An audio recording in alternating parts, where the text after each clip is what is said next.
first half of chapter 2.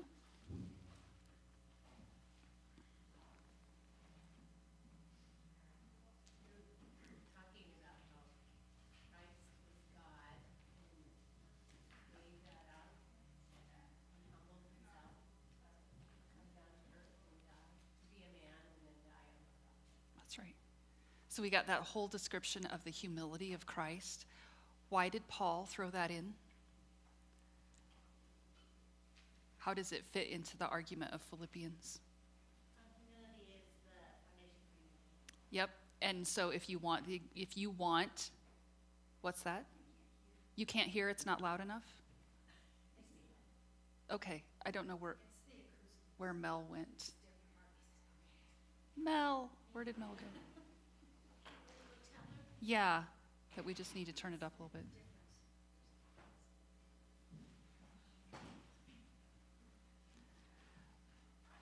So, so humility is the basis for unity.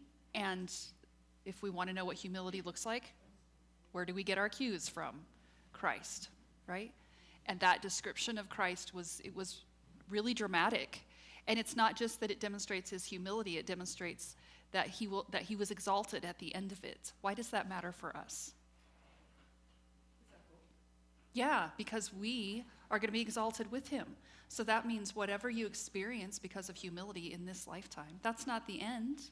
Christ has secured a place for you where you're going to share in his glory. So you can let go of things here. You don't have to hold on to reputation. You don't have to hold on to position or status or any of those things.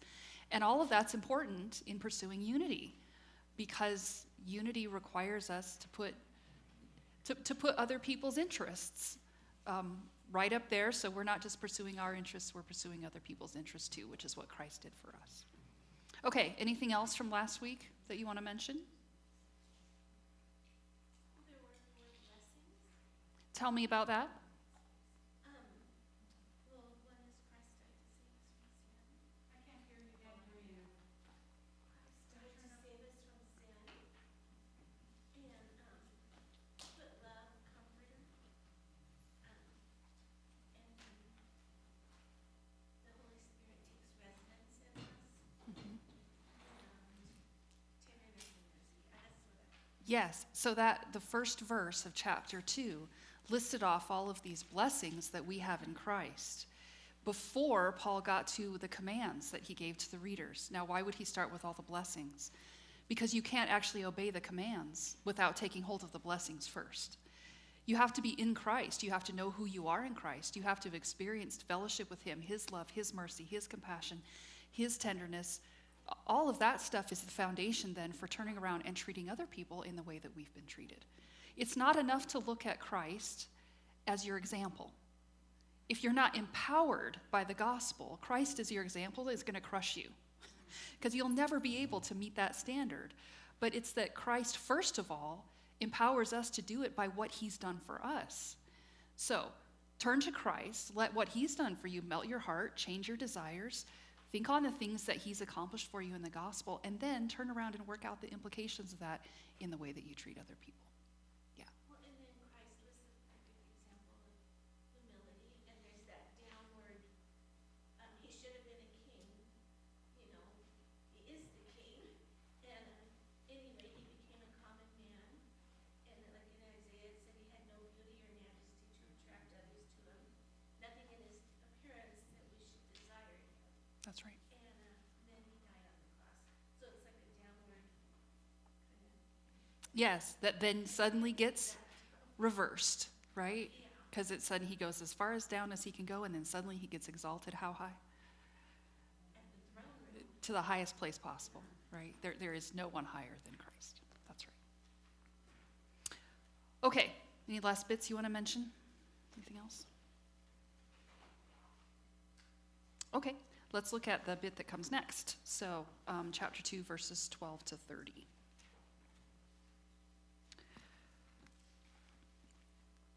Therefore, my dear friends, as you have always obeyed, not only in my presence, but now much more in my absence, continue to work out your salvation with fear and trembling, for it is God who works in you to will and to act according to his good purpose. Do everything without complaining or arguing, so that you may become blameless and pure, children of God without fault in a crooked and depraved generation, in which you shine like stars in the universe, as you hold fast to the word of life, in order that I may boast on the day of Christ, that I did not run or labor for nothing. But even if I am being poured out like a drink offering on the sacrifice and service coming from your faith, I am glad and rejoice with all of you. So you too should be glad and rejoice with me. I hope in the Lord to send Timothy to you soon, that I also may be cheered when I receive news about you. I have no one else like him who takes a genuine interest in your welfare. For everyone looks out for his own interests, not those of Jesus Christ. But you know that Timothy has proved himself, because as a son with his father he has served with me in the work of the gospel. I hope, therefore, to send him as soon as I see how things go with me, and I am confident in the Lord that I myself will come soon. But I think it necessary to send back to you Epaphroditus, my brother, fellow worker, and fellow soldier, who is also your messenger, whom you sent to take care of my needs. For he longs for all of you and is distressed because you heard he was ill. Indeed, he was ill and almost died, but God had mercy on him, and not on him only, but also on me, to spare me sorrow upon sorrow. Therefore, I am all the more eager to send him, so that when you see him again, you will be glad, and I may have less anxiety. Welcome him in the Lord with great joy, and honor men like him, because he almost died for the work of Christ, risking his life to make up for the help that you could not give me. Okay, so after that description of Christ, the humility and exaltation of Christ, there's a therefore at the beginning of verse 12. So Paul's connecting the commands he's about to say with everything he's just said about Christ. And what does he command the readers to do in verse 12?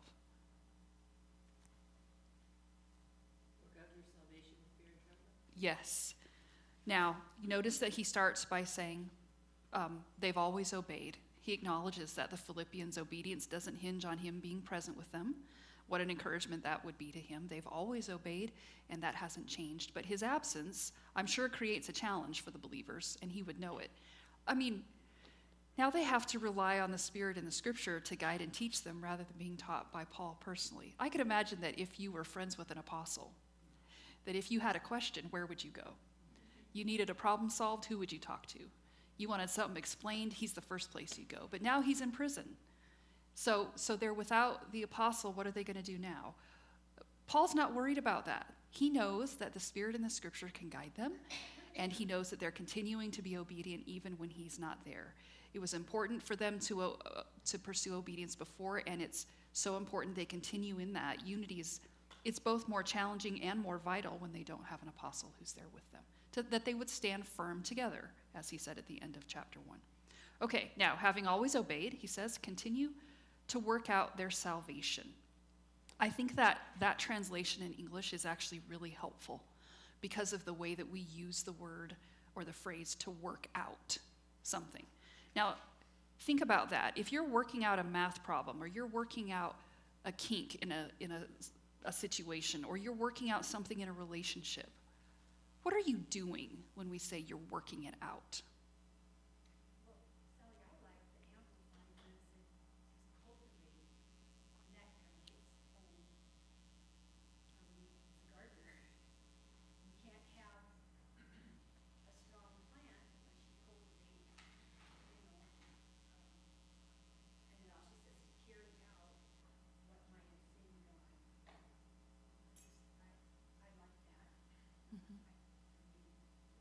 Mm-hmm.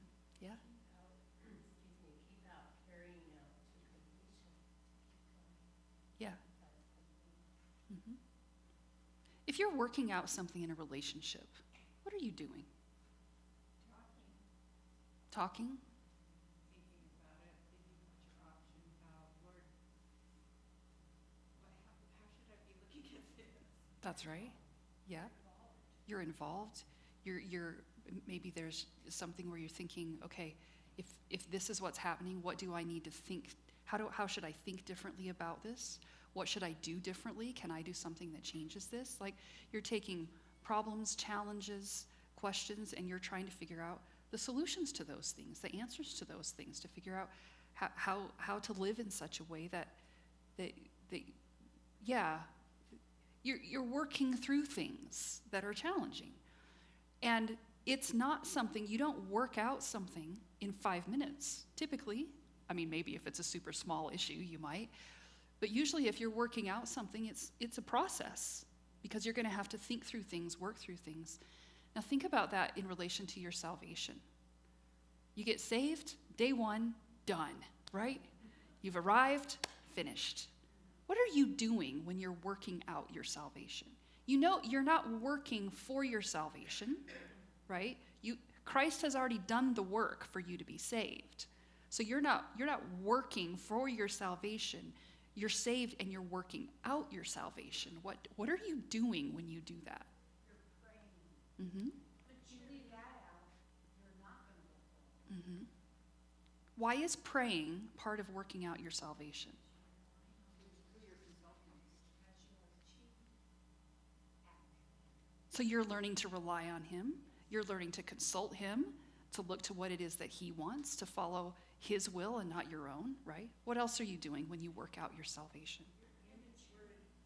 You're in his word because you're listening to him, right? You're taking your cues from what it is that he has to tell you. What else? I heard that, Donna. How? Yeah. Going from milk to meat. And that doesn't happen in a snap. No. Nobody matures in 5 minutes, right? Shirley always mentions sanctification. Mm-hmm. Yep. And in all of that, you're taking what you know of God, you're taking what you know of Christ and the gospel, of what he's done for you, of who you are in him, and you're thinking out the implications of that. Okay, so if I belong to God, if Christ has bought me with his blood, what difference does that make for my priorities? How does it change the way I spend my time? How does it affect the relationships that I'm in and how I approach them? How does it affect the way that I use my money? How does it affect the way I deal with this conflict? How does it affect the way that I vote? What part of life is unaffected by the gospel? The whole of life is affected by what Christ has done, right? And so when we're working out our salvation, we're trying to take those things that we know of what Christ has done, and we're trying to apply those things to every part of life and to think out, okay, how does my thinking, how do my actions have to change because of what Christ has done for me, because of the new relationship that I have with God? And you're going to spend your whole life doing that, right? Then we're persevering. It's not a one-time thing, we just continue to persevere.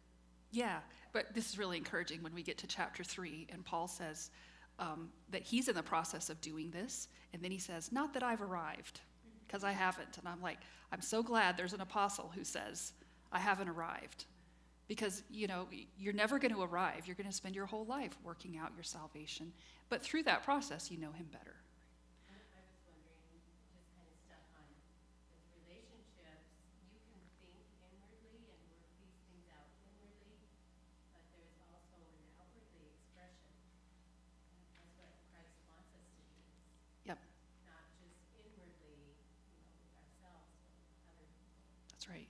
Which is why there's always this emphasis in Paul that it's not just what you know, it's that you take what you know and you put it into practice. Yeah, that's right. But he says we do this with fear and trembling. What does that mean?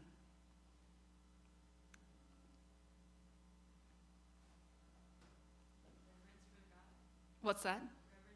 Yeah, you're not walking on eggshells, right? He doesn't mean that you're scared when you go about it. He means that you realize the seriousness of what you're engaged in doing. So think about this, think about a math problem. If you're working out a math problem as a 4th grader taking a test, that's one thing. But if you're working out a math problem and you're a nuclear physicist assigned to a reactor, that's a different thing, right? There's a different weight, there's a different seriousness that goes along with what you're doing, because there are serious consequences to whatever it is that you do on the other side of this. Here's the thing, if what we're doing in our sanctification matters. It's not that these things, as we work out our salvation, that these are just inconsequential things that are details that aren't really that important. According to what Paul says, if we're doing it with fear and trembling, that's because it's serious. It's important. These things have consequences. And why is it so important? What does he say next?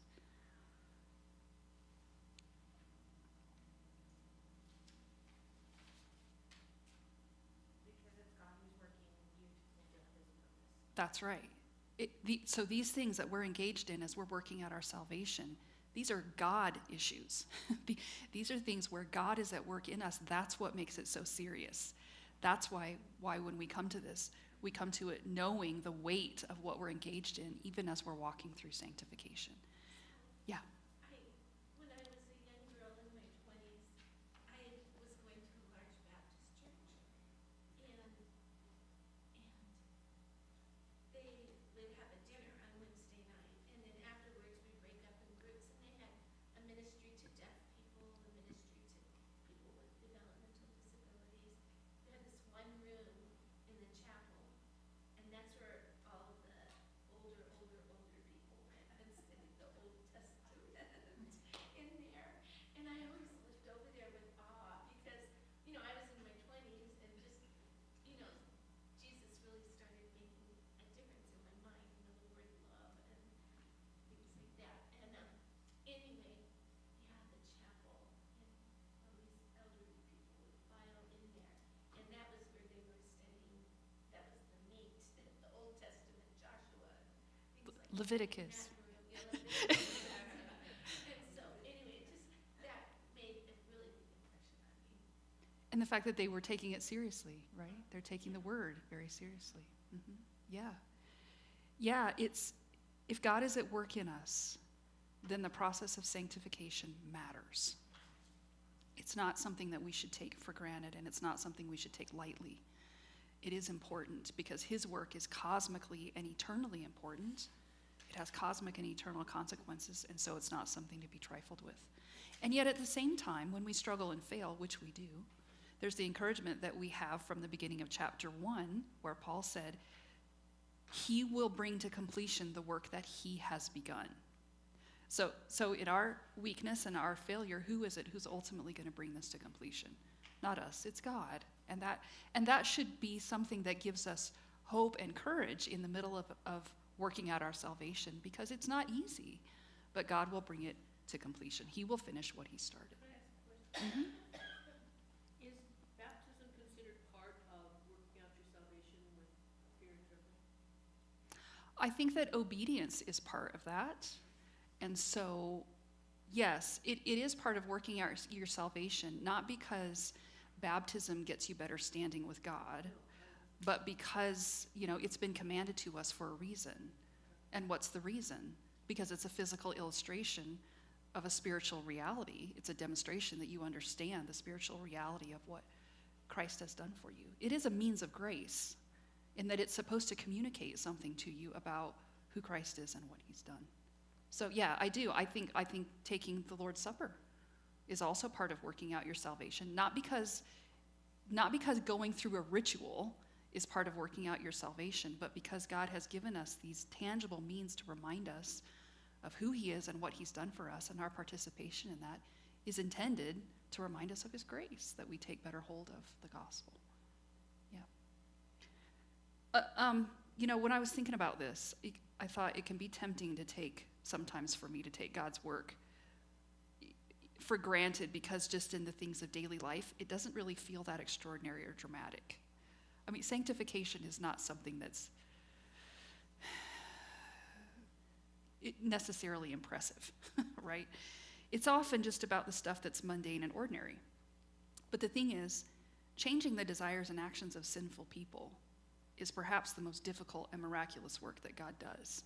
Not because anything's difficult for God, but you know what I mean. That's a huge challenge. I always think about this when I think back on Exodus, and when God brought the people out of Egypt, and he did all of those amazing miracles, all those plagues. They were all just dramatic but wow. So he brings the people out of Egypt with all that miraculous stuff. And then they get into the wilderness, and it turns out that getting the people out of Egypt was the easy part.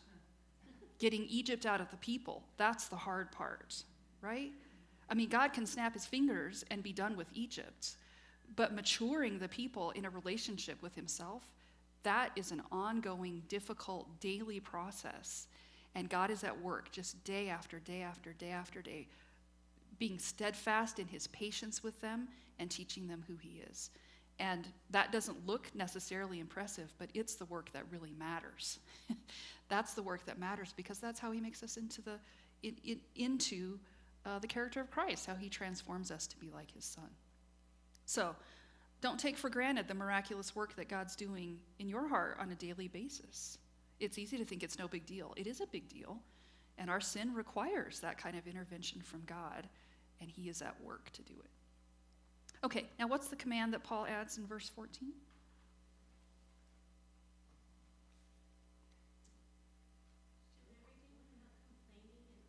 I was at a Bible study last week where we sat there for a while, nobody said anything, and then this woman said, I don't like this verse.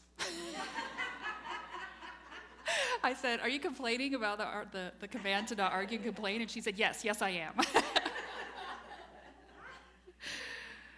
Okay, so now Paul's going to get more specific about what it looks like to work out your salvation. Did you think that working out your salvation didn't involve this? It does. So part of working out your salvation is not complaining or arguing, doing everything without complaining or arguing. Why? According to verse 15. What's the purpose of that command? First, we become blameless and pure. But as you were talking about Egypt, the Egypt other people, that really hit with that second part, without fault and crooked and depraved generation. And how we so often, we get that Egypt business. And Paul's using that language on purpose. He's using language that echoes things from Exodus and Deuteronomy. He's purposely using descriptions of the people that would point you back to that generation of Israelites who were in the wilderness. Now let's talk about this for a minute. What's the problem? I mean, when you look back at the Israelites during the time of Moses, there are multiple instances of them grumbling and complaining. What's the problem with grumbling and complaining? I mean, venting is, according to our culture, venting is healthy. What's the problem with complaining and arguing? And why is that a problem? It's fault finding. With who? With With God. Why? Why is it fault finding with God? Saying that's not good enough. A lack of trust? It rubs off on other people too. Hmm. And we're supposed to be like lights in the community, salt and light. That's right. Grumbling, complaining. I mean, I'm guilty of it, so anybody who knows me, Kelly, knows me pretty well. I am guilty of grumbling and complaining. It's just you, Donna. It's just you. But we are supposed to be Christ-like and shine, and emanate his goodness, not that. Well, it's also a reflection on the body of Christ. Because did I put that down, or is that among ourselves? Fault finding, complaining, questioning, doubting among ourselves. Maybe that was in, Maybe that was in the Amplified. I don't know. I just want to go deeper than Hmm. I read that, and then yeah. Hmm. Well, if we're complaining, are we complaining that God isn't good enough, or doing the right thing, or?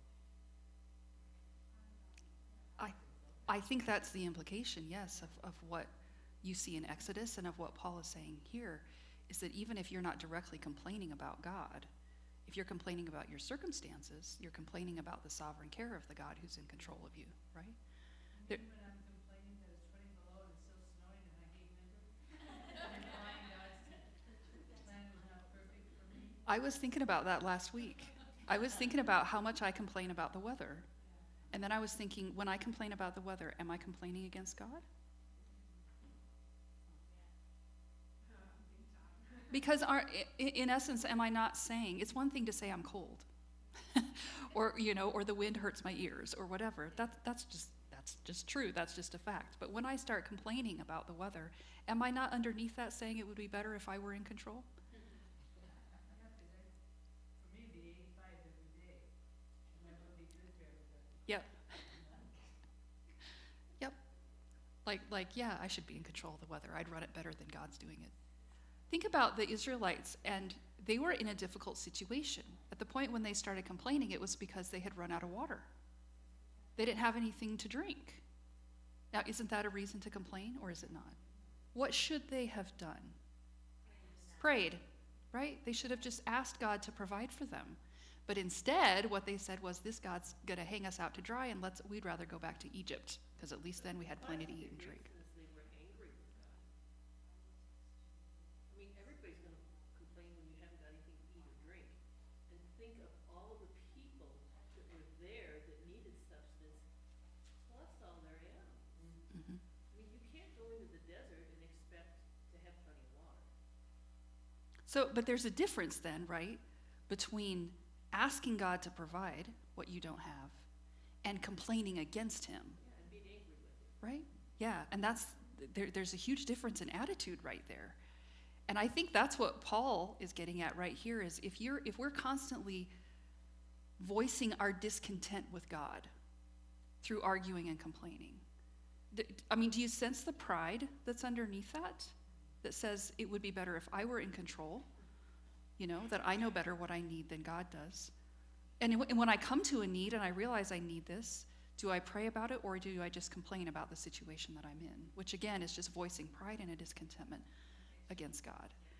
And if you're constantly doing that, what does that say about God to the world? You can't trust him, right? He's not good enough. And that, I often don't think about complaining that way, but isn't that just what we're communicating to the world around us, is that our God is not completely trustworthy? Or that if he puts us through a difficult situation, it would be better if we were in control. It's really interesting to think then about just all the implications of that. Now, why then does Paul say, do everything without arguing and complaining so that you will be blameless and pure? Children of God in a crooked and depraved generation. Well, he's using these words that Deuteronomy used to describe the Israelites in Moses' time. So Deuteronomy describes how they were grumbling and complaining and how they became faithless, a warped and depraved generation who were no longer children of their heavenly Father. But here in Philippians, Paul takes that same language and he reverses it.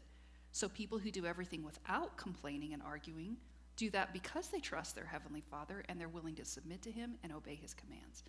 And the result of that is that in contrast to the generation of Israelites, believers then become blameless and pure children of God, unmixed, above reproach, genuine, sincere, without blemish, which alludes to the character of Christ, who also did everything without complaining or arguing, right? I think about when he first goes into the wilderness and he spends 40 days in the wilderness with nothing to eat. And Satan comes to him and says, aren't you hungry by now? I mean, if your father loved you, why is he not feeding you? Turn the stone into bread. And what does Jesus do? Does he turn the stone into bread? No, not because it's an evil thing to do that, but because he's choosing to entrust himself to his Father instead of taking things into his own hands and saying, I'm going to do it my way instead of his way. I mean, you never see Jesus arguing and complaining in a way that makes it seem like he's getting the raw end of the deal when it comes to his Father's will. Even though he goes through terrible, difficult, painful things, he never complains against the Father. Yeah? Now, here's the thing. If you do everything without arguing and complaining, are you going to stand out from the culture? Yeah, you are. And the way Paul describes it is so interesting, that imagery. That's, of course, it's associated with light because of even things that Jesus said about being the light of the world and being like a city on a hill. And when I read stuff like this, what Paul says right here about the stars in the night sky, it makes me think of driving from here to Jeffrey City or driving from here to Casper at night, and if it's a clear night and the stars are out, I mean, it is so dark. The stars are so obvious. And here's Paul saying, if you do everything without grumbling and complaining, you're going to stand out like that. You're going to stand out in the generation around you. Because even if people don't quite understand why you're doing that, what you're communicating is you have a confidence that's bigger than whatever's going on around you. You have a confidence in a God who cares for you. Yeah, and you will stand out. All right, it's so simple, right? And it's so challenging. It's hard. But yes, go ahead. It Mhm. isn't simple, because we're human. It's not easy because we're human, but it is simple. Don't complain. That's as simple as it gets. When you say don't complain, that is as simple as it gets, but it's not easy. Do you see what the difference that I'm making? It's not complicated to understand the command, but it's difficult to follow it because we're human. In every situation, you're not to express that you're uncomfortable with something that's wrong. Is grumbling and expressing your discomfort with something, are those the same thing? If we could turn that into thankfulness, we could turn it around. Instead of grumbling, he said, okay, I'm going to thank you for this situation. And we put grumbling because we have reversed it and thank God that he is supreme in this. You're looking at me weird, did I say something? No. Okay, saying, Well, Cynthia, if something is wrong, I think we're okay to identify that. yes, And that's what I mean. And there is a robots. reason, but that's not what this is addressing. No, this is addressing pride. When you're in the presence of other Christians or other people, do you always never argue or ever? I guess I'm confused as far as we are human and we're going to make mistakes more than once. We think we're immune to, but again, we don't learn very well from our mistakes. I've seen as years of my life, so just because I'm a Christian means I never again argue or complain, but maybe I'm more aware of it, and I should ask God to forgive me when I do blow it.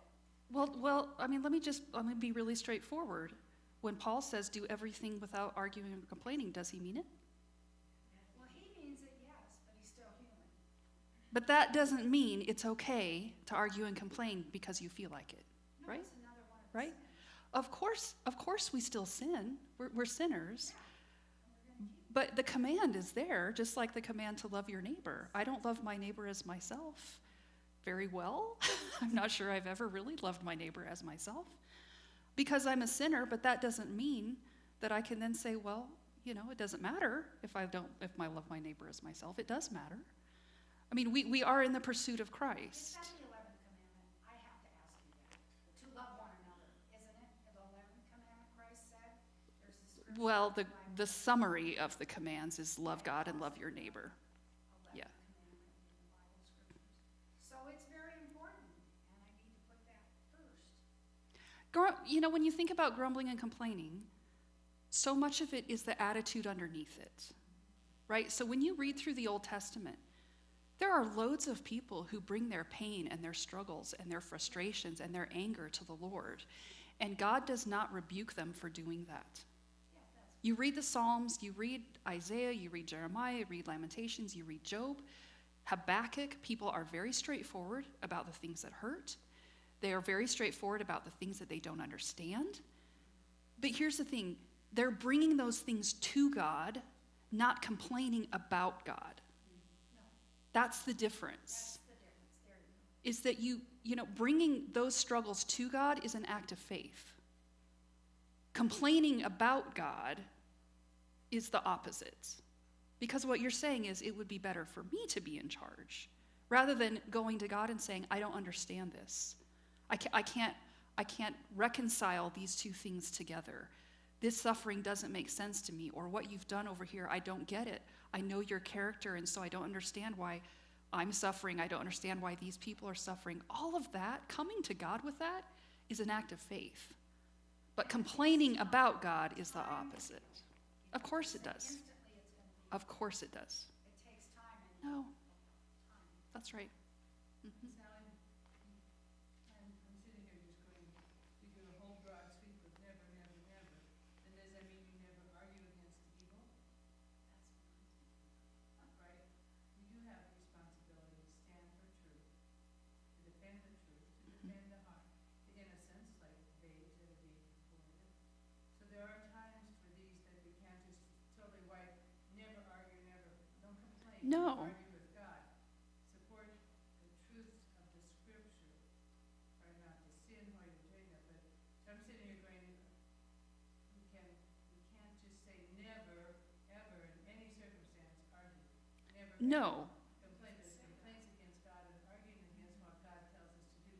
Because we are to complain about evil and to fight against evil and argue against evil. Right. And I, It is our neighbor necessary. What? I'll argue with you. It doesn't say that. It doesn't say, don't argue.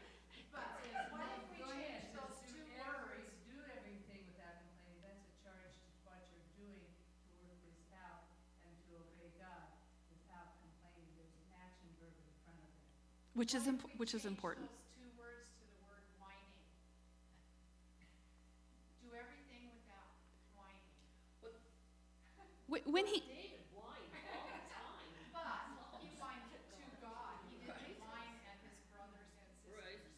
and when he says do everything, what's he talking about? He's talking about you're working out your salvation. All the things involved in working out your salvation. And as you're working out your salvation, don't argue and complain with God as you're doing it.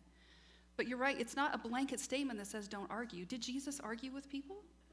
Yes, he argued with people all the time. But he did not complain and argue against his Father. And I think in the context, that's what Paul is getting at, is as you're working out your salvation, knowing that it's God who works in you, do that without an attitude toward God that says it would be better if I were in charge, if it would be better if I were making the decisions. I think that's the attitude he's getting at. Not to say you never have an argument, but if you're having an argument, if you're arguing with God, even then, if you're angry and you're frustrated, even at God, okay, now, I'm not going to say that doesn't matter. If you're angry at God, you're wrong. Okay, that's just, you're wrong. But here's the thing. How are you going to get loose of that anger if you just avoid God? You think you're going to clean yourself up? The only thing worse than angry prayer is no prayer at all. Okay, so if you're angry, okay, take your anger to God. Confess it. Be honest about it, because God's the one who can help you deal with it. And he can handle it. It's not that it's okay to be angry with him, but there's no point in pretending that you're not. Like, take your sin to him, have it, confess it, and have him deal with it with you, for you. But when I read this, I thought, because when I was studying this, it was a few weeks before the election. What if Christians were to go through an election cycle, arguing for the things that are right, but not complaining about everything? Would we look different from the culture around us if we just did not complain about what everybody else complains about? Or if we went about those things a different way, where sometimes I think complaining and arguing even it betrays even a fear underneath that, where we're worried about what's coming. That's why we're complaining and arguing, is because there's something we can't control. And this is how we vent about the fear that we have. Okay, so do we fear what everybody else fears? We shouldn't, but we do. That's right.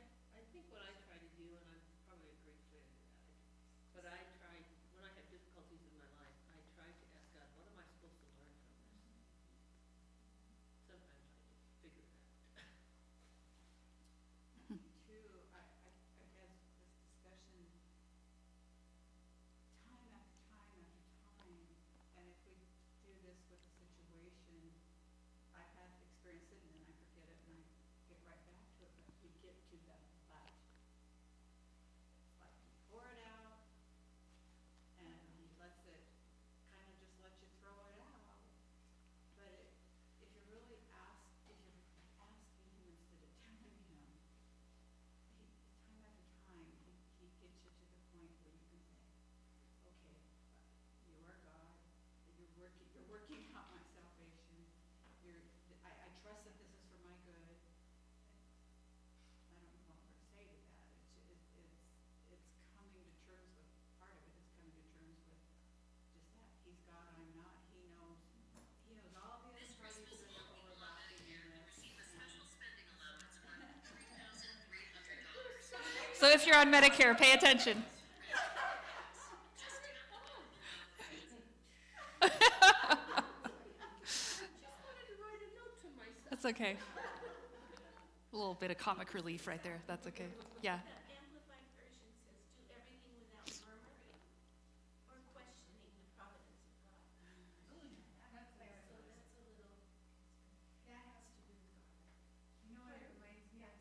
Mhm. in James 1 when we said we should be slow to speak and slow to become angry, that we were always taught that was having to do with other people, but it has to do with you and God in It a does. trial. Yeah. Yeah, how you approach his word, his wisdom, and his commands. That's right. Yeah. And ultimately, will you trust him more than you trust yourself? When you face difficult things, will you trust him over yourself? And Sally, it helps to have Christian friends that you can. Yes. talk to, Yes, it does. Because we're human and we are gonna need Of to course. get out, because it can affect you Mhm.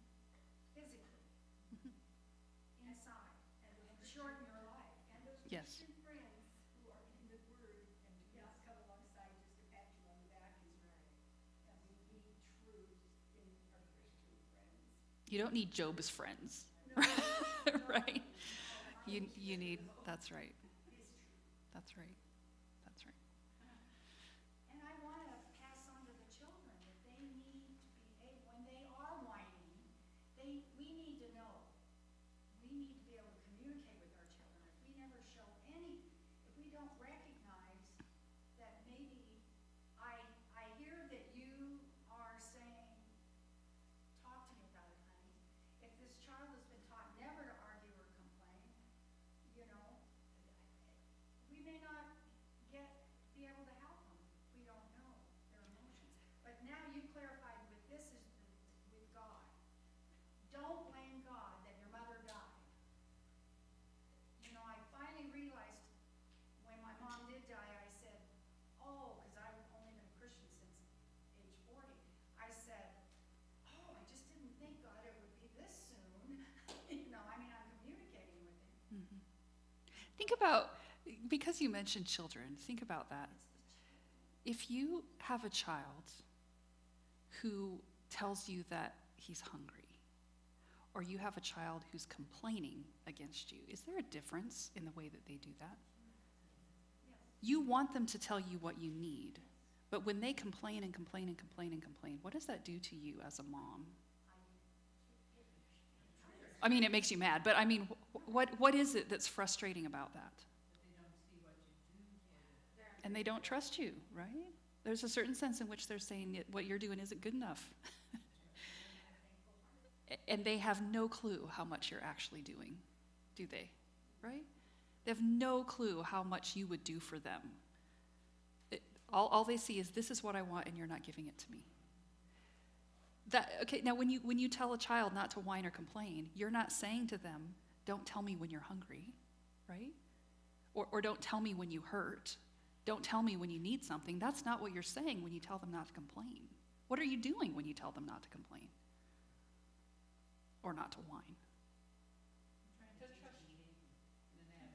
You're trying to teach them an attitude that's not entitled, an attitude that's thankful, an attitude that's, that recognizes with gratitude what it is that you've been given and treats the people who give it to you with respect, right?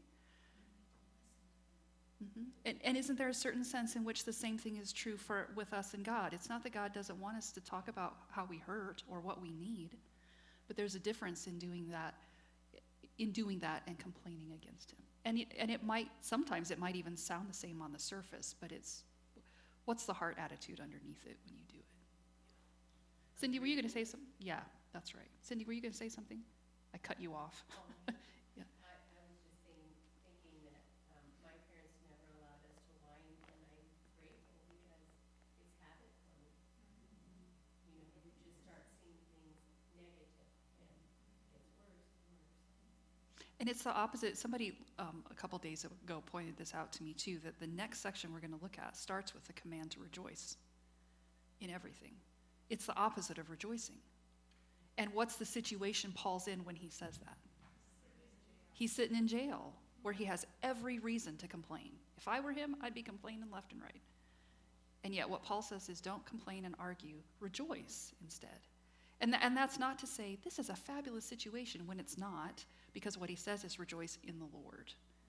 So there are always reasons to be grateful, to be joyful, even if you're in difficult circumstances because of who Christ is and what he's done. You can still talk to God about how you hurt and the things you struggle with and your sin and your frustration and your anger. Take it to him. But it's different from complaining against him. Don't what? Don't drive the car when you're doing that. Okay, now he gives him this whole command. Let's keep going. And so what does he add to that in the second half of 16?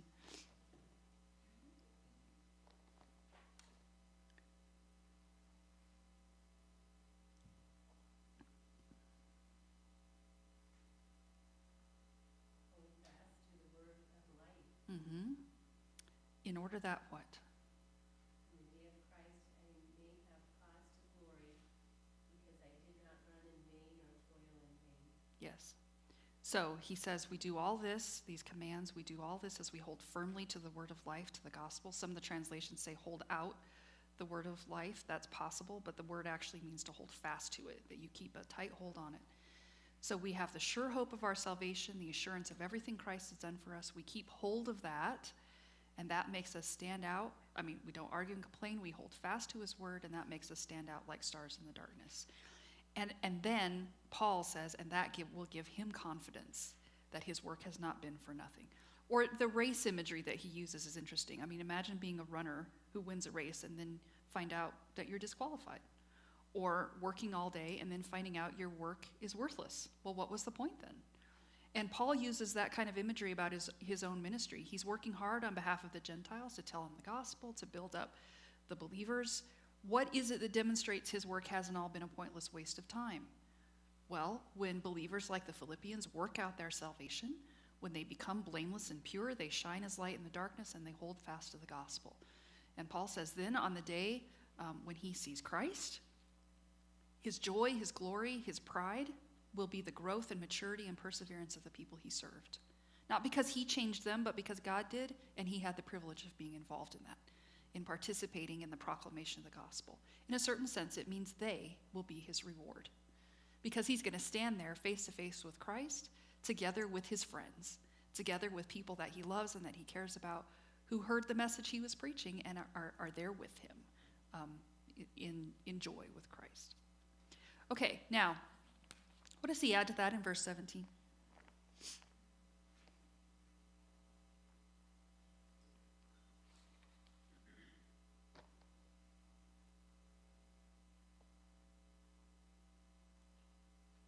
think he's glad and rejoices because he can see the fruit of his labor. Mm-hmm. What's the imagery that he uses right there in 17? Poured out like a offering. Being poured out, yeah? That's right. Yes. So when he talks about being poured out like a drink offering, he's using this imagery from the Old Testament where drink offerings were often poured out on or beside a sacrifice on the altar.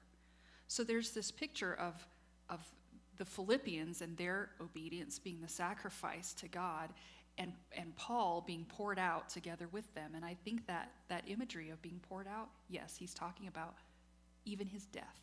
If his whole life gets used up for their sake, what's his attitude toward that? If he even dies for the work that he's doing for the Gentiles, what's his attitude about that? Yeah, he's happy about that. He's the sacrifice and service resulting from the faith of the Philippians is an offering to God, and Paul is happy to have his life added to it as well. An offering entirely used up by God. So if he ends up dying for his work to proclaim the gospel, well, his joy is in having served Christ in the gospel for and alongside those believers like the Philippians who joyfully offer their own sacrificial service to the Lord. Okay, now how in the world can he say something like that? Because you remember what he said already, that to live is Christ and to die is gain, right? So if life is having Christ and death is having more of Christ, then he can say, even if my whole life gets used up for your sake, bring it on. There's joy in that, because what better use of a life is there than for it to be used up in service to the gospel? And what should their reaction be in verse 18? I would find that really hard if you had a friend who was in prison who you knew could die because of the work they did to make the gospel known to you. I would have a hard time rejoicing over that. And yet here's Paul saying he rejoices over it and they should too. Why? Because again, to live as Christ and to die is gain. If they know what's guaranteed for him as well as for them, there's every reason to rejoice. Again, there's no better way to be used up. Paul is joyful about that possibility, and he expects the Philippians to join him in his joy. Okay, now in the next section, 19 to 30, Paul's going to turn his focus to these two guys who are with him. Who's mentioned first? Timothy. What do you know about Timothy? Remember anything about Timothy? He loves him like a son. He does. They have this very close relationship. What else?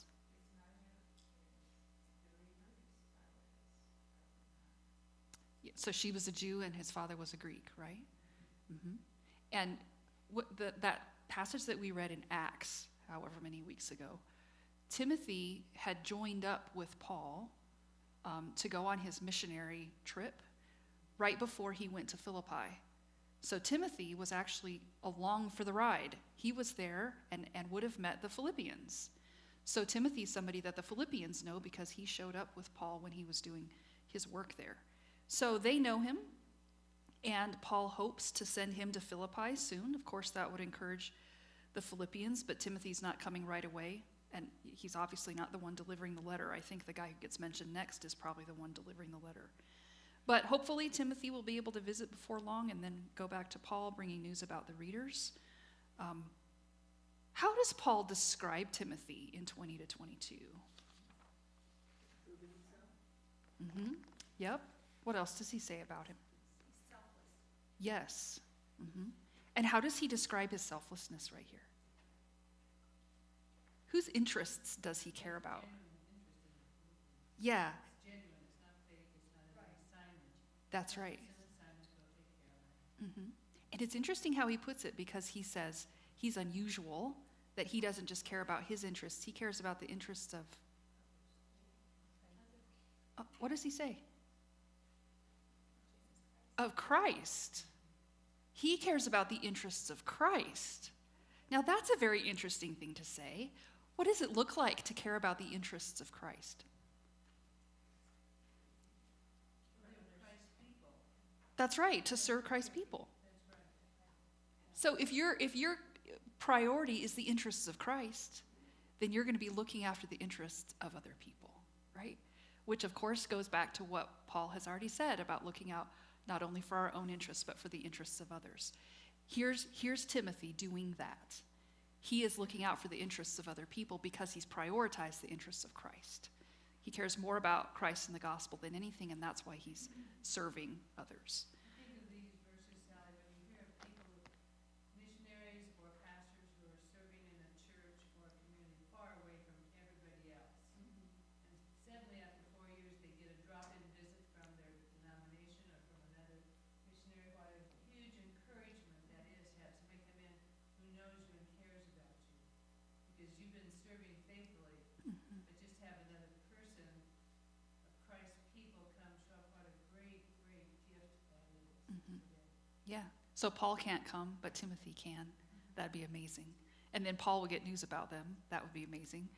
And he says it's unusual to find someone like Timothy who cares so much about Christ and the gospel and will prioritize the serving his people.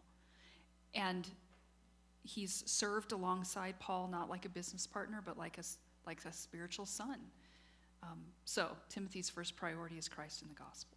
And then, well, you see Paul's plan then in verses 23 and 24. Because of Timothy's character and his concern for the Philippians, Paul hopes to send him to Philippi soon. Now, the uncertainty of his situation means Timothy's going to delay a bit, but once everything becomes clear, he will come. And Paul is also confident, as he was before, that the Lord will make it possible for he himself to show up too, for him to come to Philippi before long. Okay, now who's the second person Paul mentions in verse 25?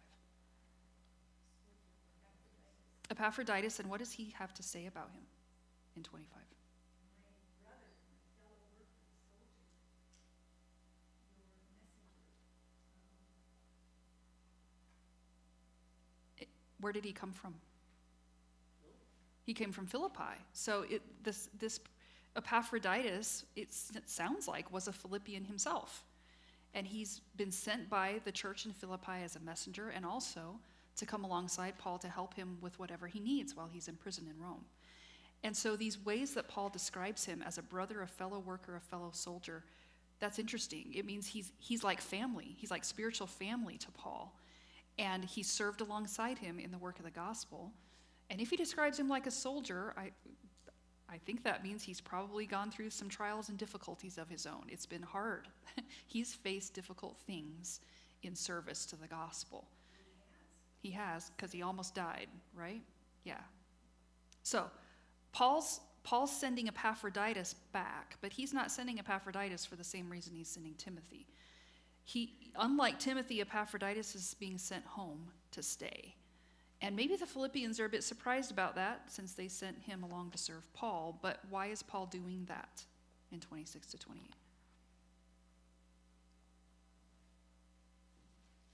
Because he wanted to go back. What happened to Longing for them. he's homesick, right? He's homesick, he wants to go back to Philippi and be with them, and he knows that they've been worried about him. Now, someone just mentioned this, but why have they been worried about him? How sick? Sick that he almost died, right? It was bad. And what a terrible thing if the messenger they had sent to help Paul on their behalf ended up dying while he was in Rome. But Paul says God showed mercy by sparing him, not just mercy to Epaphroditus, but mercy to Paul as well, who would have been terribly grieved if his friend had died. But now Epaphroditus as well, his friends have been anxious about him, and Paul is happy and relieved to send him back home. And in one sense, you see Paul putting the interests of Epaphroditus and the Philippians ahead of his own. Paul could have said, you know what, he survived. And I need him, so cowboy up. I mean, I'm sorry it's difficult, but this is how it's going to be. But he doesn't. Like, these relationships are important. It matters to him what Epaphroditus went through, what the Philippians went through. And there's no hint of scolding. There's no hint of looking down on anybody. Paul says, basically, it was good that he came. Now he's going home, and that's a good thing too. And Paul commends him for it. Now, I can imagine there might be some people in the church who, after sending Epaphroditus to look after Paul, would be like, what are you doing back? We gave you a job to do. Why are you home?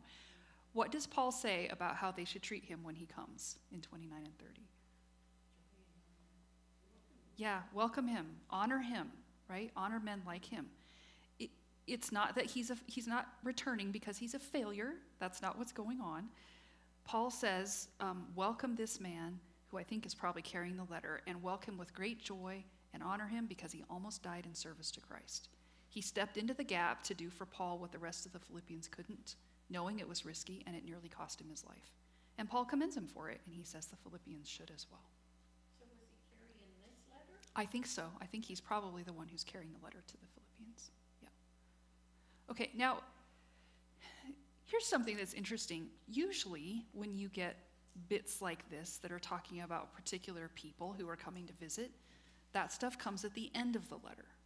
That's where Paul usually puts this kind of information, is at the very end. Why do you think he put it here instead? They're demonstrations of what he's been saying he wants us to do. Tell me what you mean by that. Paul's been poured out, so is Epaphroditus. He's saying he was willing to, he faced death, he served in spite of the hardships. And he's telling us to do likewise. That's right. So in all these instructions he's been giving to the Philippians, he's been telling them, put the interests of other people ahead of your own. Prioritize the gospel. Prioritize whatever's in the interests of Christ. Take Christ as your cue, and then live in a way that reflects the truth of the gospel. And then he says, and by the way, here are two guys who are doing it. These two. Paul too. And Paul too, right? And I think it's important that he added these two guys on, because sometimes when I read Paul, he gives you all these commands, and then I'm like, yeah, but that's Paul, right? He's an apostle, and he's like in this category of, I don't know, it's like he's got more spiritual power than everybody else. So Paul could do it, but what about the rest of us normal people? And it's important that Paul then adds into that these two guys, just ordinary, everyday guys the Philippians would have known personally, probably guys who are younger than he is, both of these guys Gentiles, who they don't have impressive job descriptions, and yet here's Paul saying, they're doing it too. Those guys are doing what he's been telling them to do. This is not something that's out of reach for the average, everyday Christian. Of course you're going to sin. Of course you're going to fail. But here are two guys who are doing it. Paul's doing it. Christ did it. And he says to the Philippians, do it too. Do these things, prioritize Christ and the gospel and the well-being of Christ's body. And here are two examples of guys who've been doing it. You don't have to be in a special category believer to do what Paul's telling you to do. You just have to have the Spirit of God in you. That's all. This part right here reminds me of our church prayer list that we get every week. And on one side it has individuals that need prayer, like different people in our congregation and their families and stuff. And then the other side is all the missions that we support that need prayer.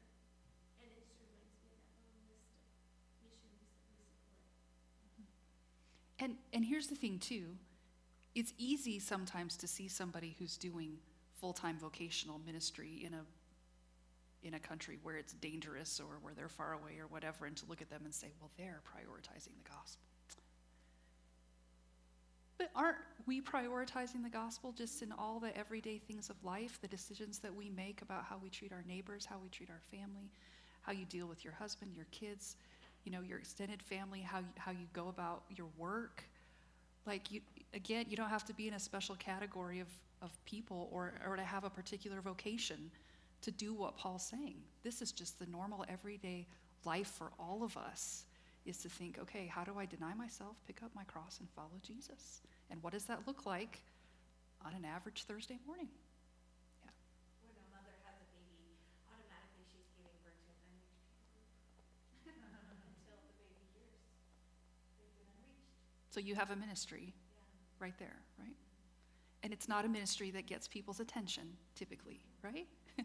It's not the kind of ministry that shows up with a newsletter every 3 months. But it's a ministry. Yeah. Okay. I'm going to stop talking. Are there comments? Anything you would like to add?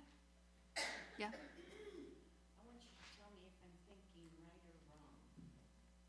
When it says to work out your salvation with fear and trembling, I know that we trust God with every breath and every moment.